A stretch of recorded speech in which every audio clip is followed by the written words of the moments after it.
Rebel Force Radio presents Star Wars Cantina. Where are you going, Master? For a drink. Sorry about the mess. You will never find a more wretched hive of scum and villainy. We must be cautious. Tim Rose, of course, brought us Admiral Ackbar and Salacious Crumb in Return of the Jedi. And Sy Snootles. And Sy Snootles. I've been aware of you and your craft ever since the documentary Classic Creatures, which showed you performing Snooty underneath the stage. Yeah. It looked like you were wearing catcher shin guards that were attached to poles, and you were working like a marionette, but from underneath. It was a reverse string marionette that I actually came up with the concept of. I invented the idea of how to do it, yes. And you, are, of course, are a professional puppeteer. I am, and an animatronics designer as well. Wow. And so that's your craft, that's your art, and you are very talented at it. Thank you. You brought these creatures to life on the silver screen. Were you amazed at how realistic everything looked when you finally saw the finished film up on the screen? No, usually what I see is all the imperfections and the flaws. When you work with something like that, you become intimately involved with it. Right, right. And everybody else sees a finished product and sees it for the first time. And when I see it, I go, oh, you know, that little bit, I should have just spent that bit more time getting that movement in the right eye better and all that sort of thing. Well, you're an artist, and an artist is never finished. An artist is never pleased. No. You know, it's always tweaking, always perfecting, you know. Let's go back to the beginning. How'd you get involved in the production of Return of the Jedi? My friend Mike fell off a scaffolding and broke his arm. Mike McCormick. He was working in Phil Tippett's workshop. Okay. He was doing Sy Snootles, a nightclub singer. And as you said, you just finished describing the way that I was operating her. The reason I did it that way was because when he had originally built the character, he did her as a classic marionette to be operated from a scaffold from above. I see, yes.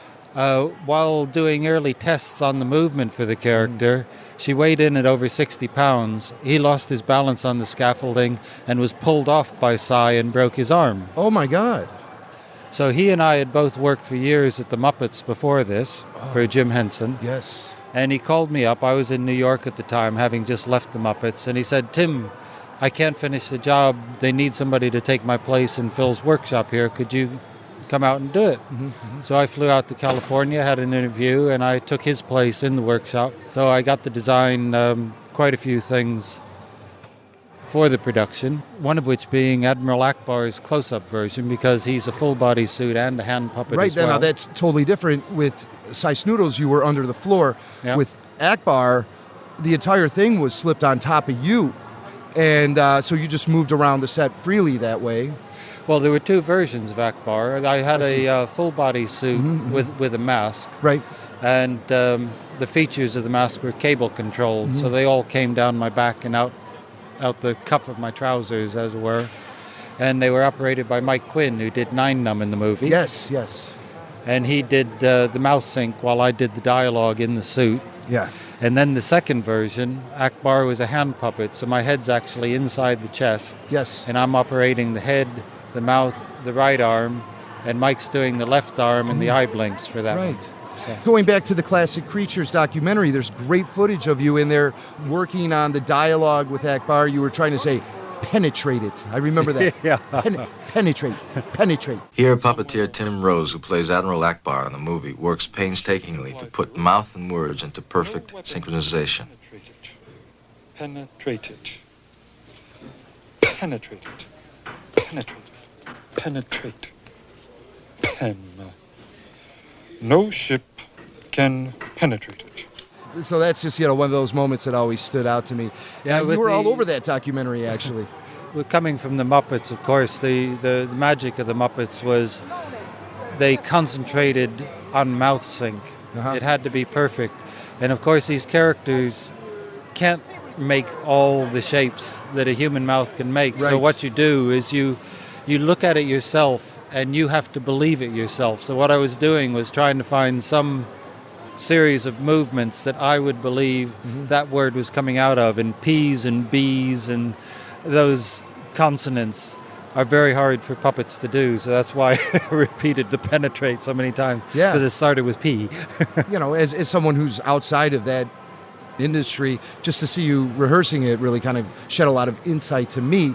Someone who, obviously I kind of take it for granted, the work that goes behind trying to sync up all the dialogue and everything. And obviously you didn't do the actual voice that we hear on screen for Admiral Ackbar. Well, you see, no, that was done by Eric Babersfeld. Okay. And he's lives in San Diego. Is he still around? Do you ever He is keep in indeed. touch with him? Yeah, we email each other and talk. In the Classic Creatures documentary, you did some funny ad-libs with Salacious Crumb. Was that you doing that? What happened was I worked in Phil's workshop from 8 o'clock in the morning until about 9 or 10 o'clock at night. And when everybody else went home, I would go into the back room and set up the camera and set up the lights and rehearse with Salacious so that when I finally got the set and had to look good, I would look good.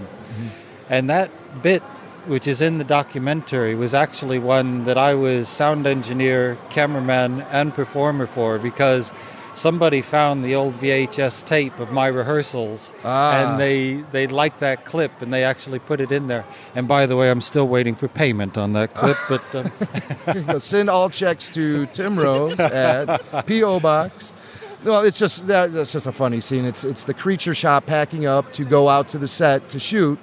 It's Salacious just sort of ad-libbing with a Gamorrean guard. Hey, say, does anybody know what the in-flight movie is? Oh, I hope it's Raiders. Ah! Funny stuff. If you ever get the chance to see Classic Creatures, be sure to check it out. I know a lot of the footage was also used in another documentary called From Star Wars to Jedi, so that's another one worth checking out too. And you're all over it. Dancing Snootles, rehearsing Ackbar, Salacious hanging out in the creature shop. The creature shop must be a wild place to work, huh? oh no, it's wonderful. It's a total playground where you get paid to play. Now, how great is that? Getting paid to play. It doesn't get much better than that. No, and it's Star Wars too on top of it. But you also did. And I'd like to say, Phil Tippett. Unlike some of the other people that I worked with, Phil was incredibly supportive with things. If you came up with ideas, Phil said, "Run with it and show it to me." Yeah. And quite often when you work with people, they go, "I'm the boss, you do what I say," but Phil allowed everybody to have creative input, and then he became the editor of it. He said, "Keep that, don't take that, do that." Well, Phil Tippett is revolutionary in his thoughts, his innovation. Did you find that after working with him, his influence has remained and sustained throughout the rest of your career? Oh, yes. Yeah, we all, with what I do professionally, you work freelance. Yes. And I like to think that we all pollinate each other. Because if you worked in one institution and just stayed there all the time, you begin doing things the institutional way. Disney has a very set way of the way they do their animatronics, and that's the way the animatronics are done. And the Muppets too, which is obviously a Disney property these days. No, the Muppets was also very much that you were allowed to go play and then just bring it back, and Jim would pick and choose what was good and what was bad. So talk about another pioneer, Jim Henson. Talk about him for a minute. I describe my time at the Muppets of the days of King Arthur's court, where it never rained and it was always sunny. Wow. He had the amazing ability to make everybody in the company feel as if he personally cared about them. We used to work hours of overtime and not even put it down on our time cards because we wanted to make Dad happy. He made you feel, it was a very paternal relationship, that you were in a family and not in a company. Right. And you wanted to please your father, and Jim was Big Daddy. Respect for your employer or boss or supervisor total is respect the biggest motivator. Yeah. Because you want it just to be the best it can be, to see through their vision. Yes. And also sprinkle along your own little touches along the way. Yeah. So you can say, hey, that's part of mine too. Now, you worked on The Muppet Show, right? Yes, I did, yes. Those are all out on DVD now, so you must be dealing with a new generation of kids. I know my 5-year-old son loves The Muppet Show because he puts on the DVDs and he watches them, and he doesn't know Valerie Harper. They can from watch something 20 times in a row, can't they? Oh, these yes, kids? they can. My kids did that, yeah. And one of our favorites is the Gingerbread Man bit, which was at the beginning of season 2. It's a really just unique bit with dancing gingerbread. And I think they were suits, not puppets. It had the great line, "Fresh out of the pan, sweet gingerbread man." And, so I'm going to, listen. Actually, hey, listeners, you made me think of you, because you were talking about the making of stuff for Jedi. Yeah. There's a bit in there where Admiral Ackbar is singing I'm ugly as sin. Yes, I've seen that clip. I just did it in rehearsals, but I was always scared that I was going to get in big trouble with Muppets because, of course, that's a copyrighted Muppet song. Yes. Because Sweetums used to sing it in the Muppet Show, in that Satchmo style. Yeah. Oh, I'm ugly as sin, but beautiful's out ugly's in. If you're ugly like me, you're in good company, 'cause there's millions of us who are ugly. Bravo. Bravo, my friend. That's great. My favorite song. So, how about working with Frank Oz? Mr. Perfectionist. Yes, he is. My favorite story of Frank Oz, when we were doing a Great Muppet Caper, we had a very difficult scene with, it was Diana Rigg in her office and Miss Piggy was allowed to take over. She was like just the receptionist, but Diane had gone out of the office and she was pretending that she was in charge of the company. So it was physically very demanding because we'd had to rig a lot of special effects. There was music, there was dialogue, there was 8 different people all having to coordinate together. We got to take 78 and still didn't get it right. Oh my God. So we'd done this one piece. It was going to end up being 2 seconds in the film, 78 times. And Jim decided that Frank was being put off by the clapperboard because Frank was like co-producer on the movie as well. And so he was being put off by the fact he was costing so much money for this one piece. Yeah. So he said, okay, I tell you what, we're going to wipe that. We're now doing an entirely new scene. Okay, forget it. And start from 1. We started from 1, and Frank finally decided that his performance was good enough to put on the movie at take 48. Right, So 48. 78 and 48, how many is that? We're dealing with about 120 or something. Yeah. Math is not my strong point, but I know it's a lot. I think you just proved that for the people listening here today. Ouch. Ouch. Shot down by Salacious Crumb. Hey, you're American. None of us can do math. Yeah. Yeah, you worked on The Dark Crystal as well. I did indeed. 3-year pre-production for that one. Unbelievable. That was a very complicated project, to say the least. It wasn't a huge box office success at all, though. And I know Star Wars producer Gary Kurtz lost a lot of money. I just want to hold on there just a minute with that one. Yeah. The problem with all movies, the way they're controlled these days, is it is assumed that something is not a box office success if it does not make back its money and go into profit within the first week and a half of its release. So therefore, Dark Crystal was labeled a failure. Yes. I can name you 10 films that were all released at the exact same time as Dark Crystal. Not one of those films you probably would have ever even heard of and go, what?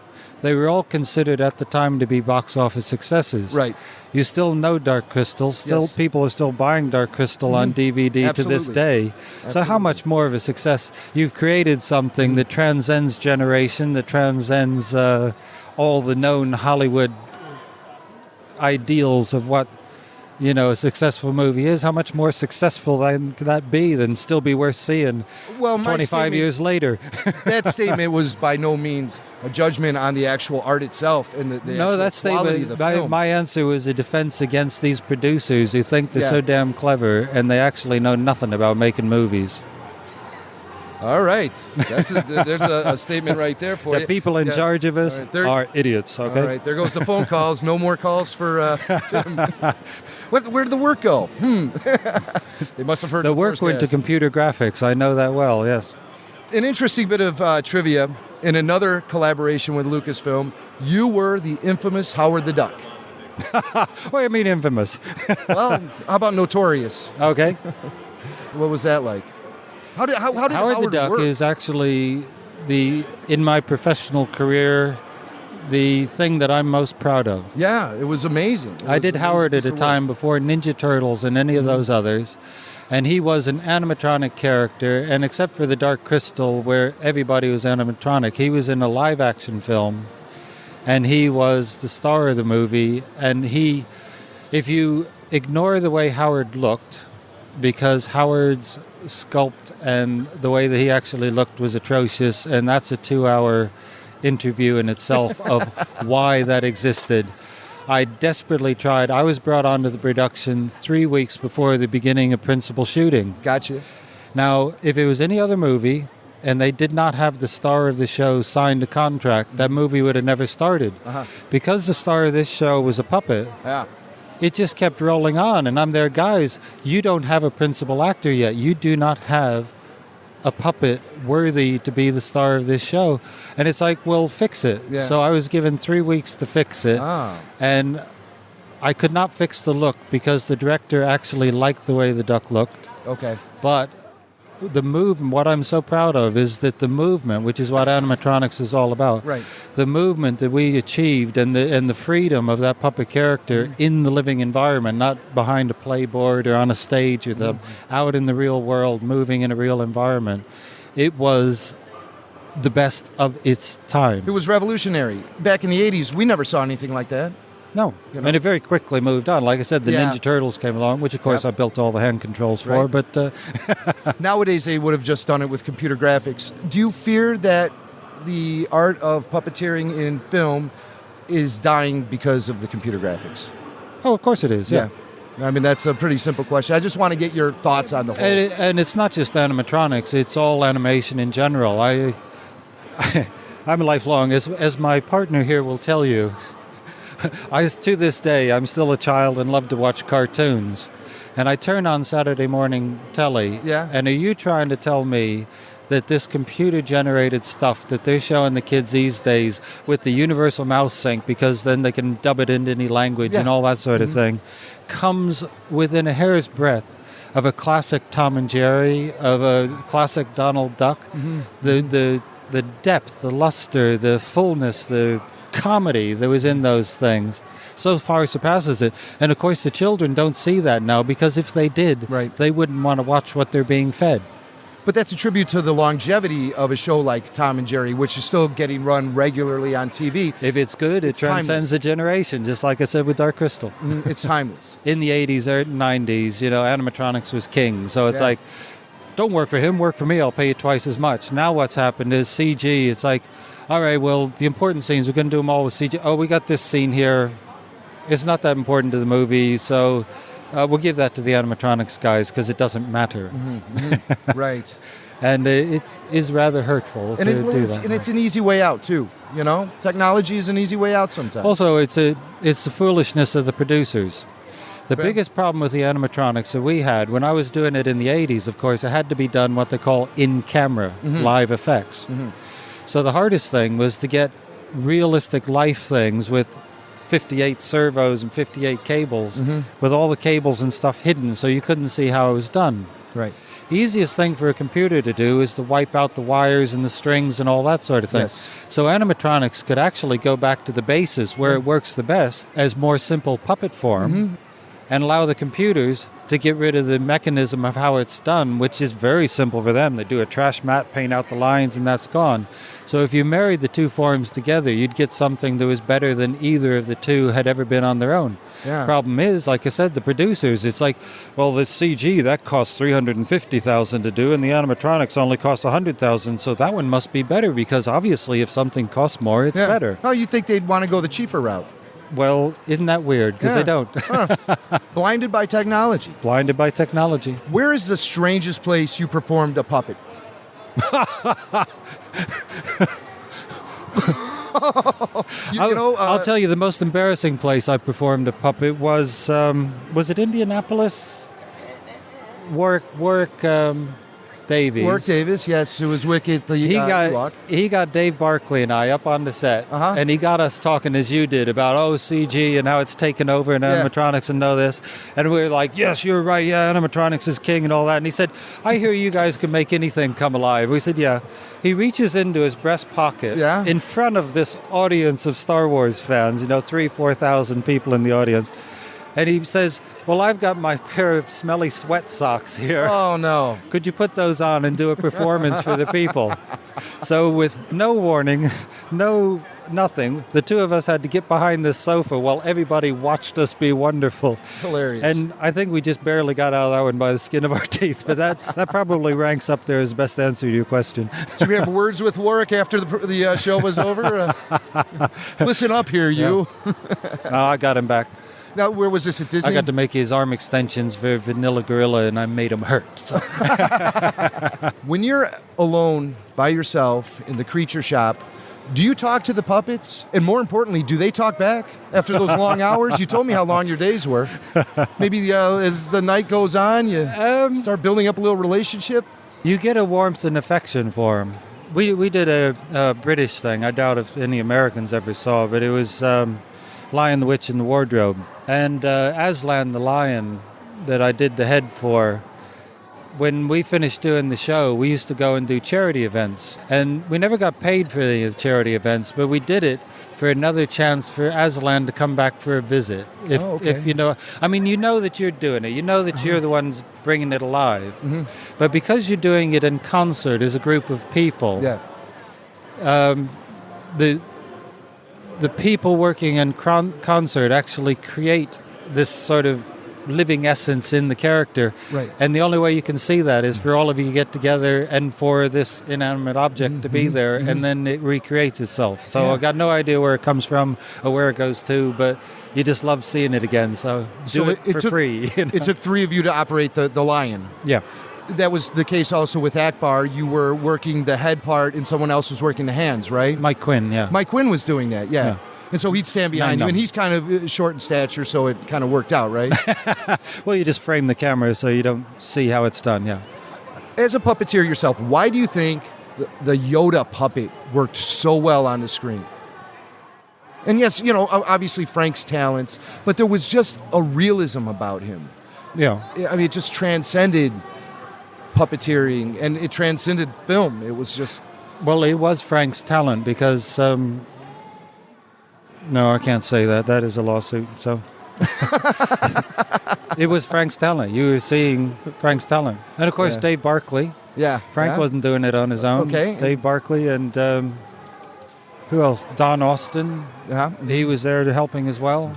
Often with the puppets, it's a group effort. To be able to get that sort of articulation, you need to have more than one person. Oh, working on Dark Crystal, any one of those Skeksis, in a close-up shot, there were as many as 7 of us operating that character. So it was Jim Henson's character. We would never even start to say it isn't Jim Henson's character, but we are there to assist him and make it come alive. To help him see his... The real excitement of those is when you first start one of those characters, you have to do it by numbers. Yeah.